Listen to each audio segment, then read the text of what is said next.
Participe conosco ao vivo no estudo desta lição em nossa escola sabatina online, todos os sábados às 9 da manhã pelo Zoom.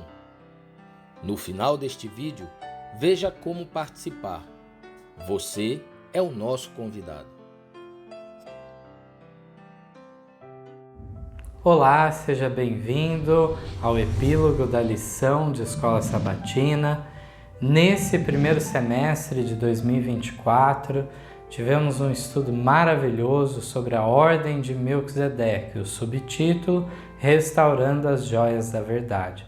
Foram vários os temas trazidos ao decorrer do semestre e agora estamos para realmente concluir tudo isso com uma leitura muito bela aqui, falando principalmente sobre João Batista, sua obra, sua missão, seu caráter.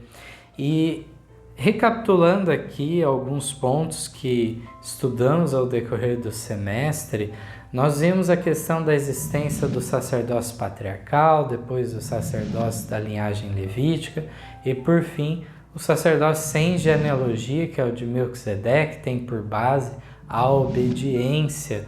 Nós encontramos o exemplo de João Batista, de Jesus para nós, tanto no aspecto da educação domiciliar que eles tiveram, a questão de João Batista renunciar à sua genealogia, seu pai era sacerdote, mas ele deixa de lado isso para uma missão superior que ele tinha.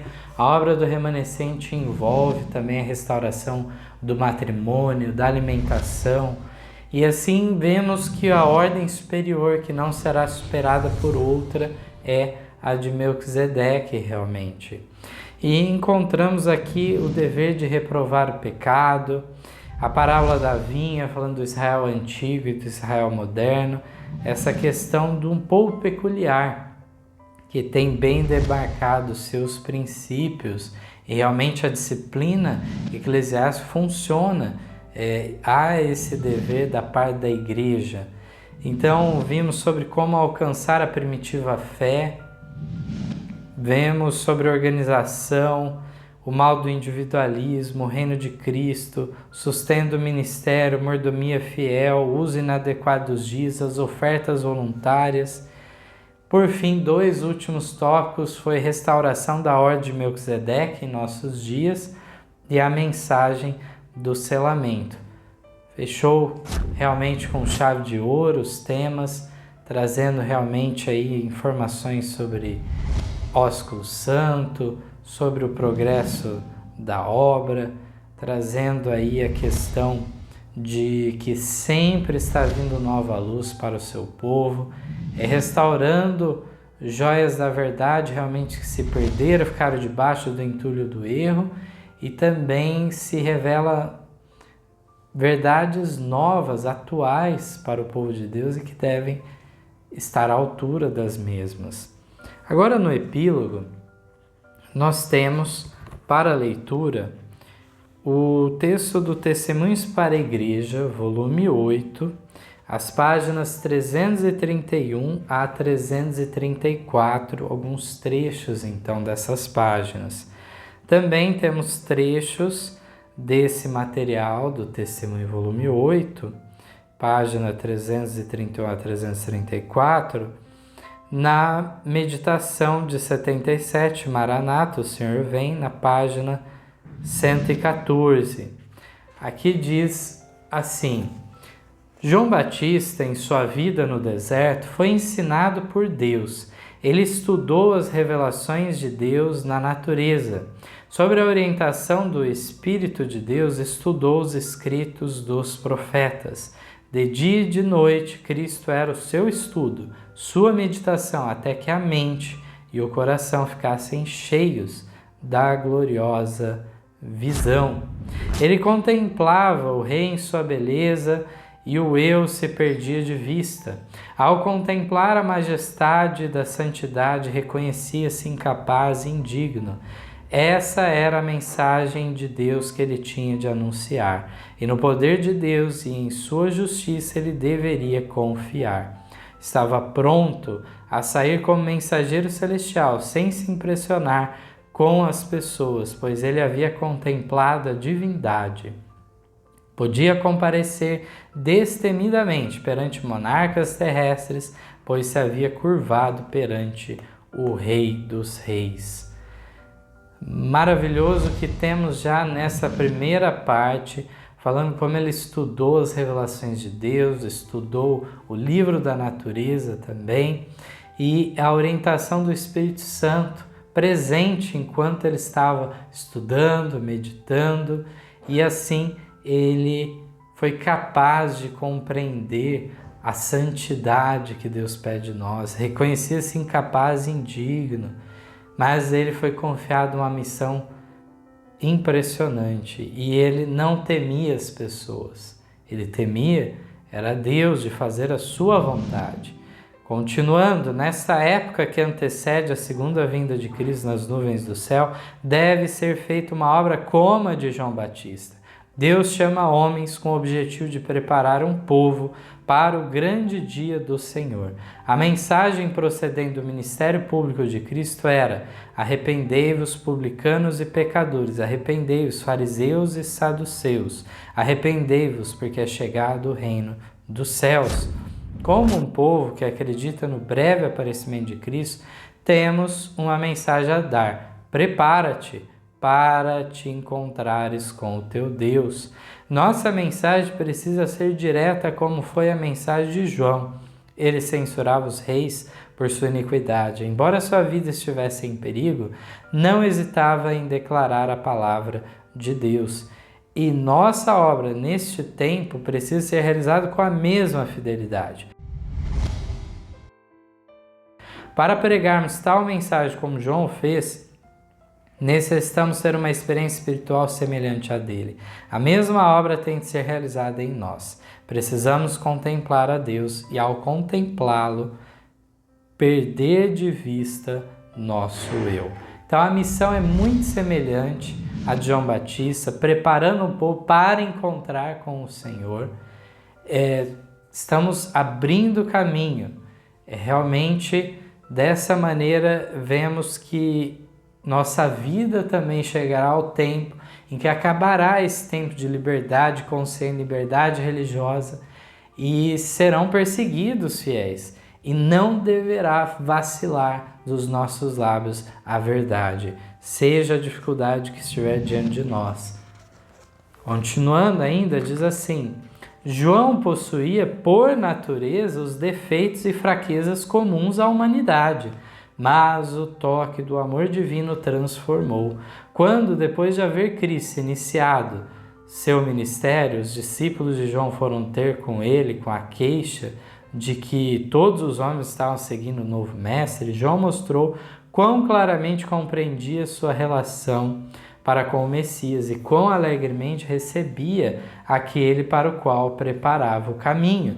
Contemplando com fé o Redentor, João se erguera à altura da abnegação, não procurava atrair os homens a si mesmo, e sim erguer-lhe os pensamentos mais e mais alto, até repousarem no Cordeiro de Deus. Ele mesmo fora apenas uma voz, um clamor no deserto. Agora, com alegria aceitava o silêncio e a obscuridade, para que os olhos de todos convergissem para a luz da vida. Os que são fiéis à sua vocação como mensageiros de Deus não buscarão honra para si mesmos. O amor próprio submergir-se-á no amor de Cristo. Reconhecerão que é sua obra proclamar, como fazia João Batista: eis o Cordeiro de Deus que tira o pecado do mundo. Exaltarão a Jesus, e com ele será exaltada a humanidade. Porque assim diz o alto e o sublime, que habita na eternidade, cujo nome é santo. Em um alto e santo lugar habita, e também com o contrito e abatido de espírito, para vivificar o espírito dos abatidos e para vivificar o coração dos contritos.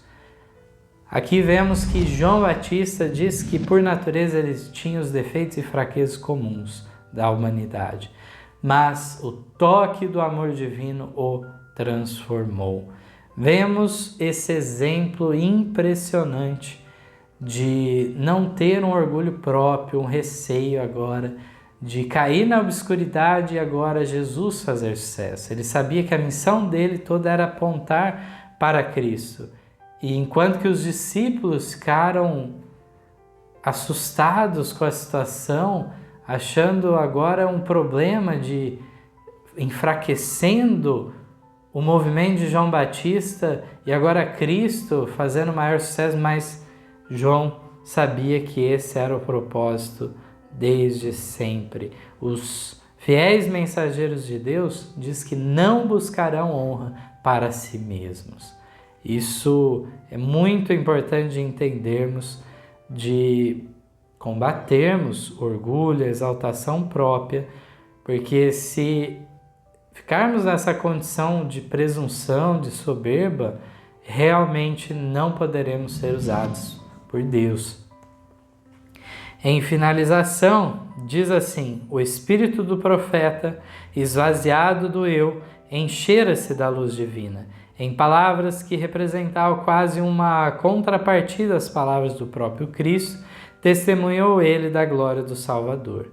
Aquele que vem de cima é sobre todos, aquele que vem da terra é da terra e fala da terra, aquele que vem do céu é sobre todos, porque aquele que Deus enviou fala as palavras de Deus, pois não lhe dá a Deus o Espírito por medida.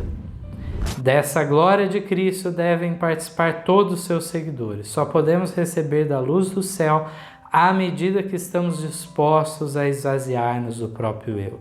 Só podemos discernir o caráter de Deus e aceitar a Cristo pela fé se consentirmos em levar cativo todo pensamento à obediência de Cristo. A todos os que isso fazem, o Espírito Santo é dado sem medida. Em Cristo habita corporalmente toda a plenitude da divindade, e estáis perfeitos nele. Portanto, fica essa última lição para nós, ao vermos as histórias do passado dos heróis da fé, e agora destacando o papel de João Batista, do qual o povo de Deus nos últimos dias deve ser representante. Devemos então ficar com esse pensamento em nossas mentes, guardarmos essas palavras de realmente a necessidade de esvaziarmos o nosso próprio eu para realizar a obra que Deus quer realizar em nossa vida, em nosso ministério. A influência que podemos ter se nós deixarmos Deus efetuar essa obra por nós. Abandonemos a sabedoria mundana e aceitemos a sabedoria do alto. Que Deus abençoe cada um que tem o desejo de fazer a vontade de Deus, que realmente possa perseverar neste propósito, pois aquele que perseverar até o fim, esse será salvo. Amém. Em nosso site vocês encontrarão estudos, notícias, dicas de saúde, além de todas as nossas lições. Participem conosco através da nossa página no Facebook e assistam todas as nossas lições através do YouTube. Você também pode participar ao vivo das lições da Escola Sabatina todos os sábados a partir das 9 da manhã pelo Zoom. Ligue ou mande uma mensagem para os números de WhatsApp que aparecem na tela e venha estudar conosco. Você é o nosso convidado.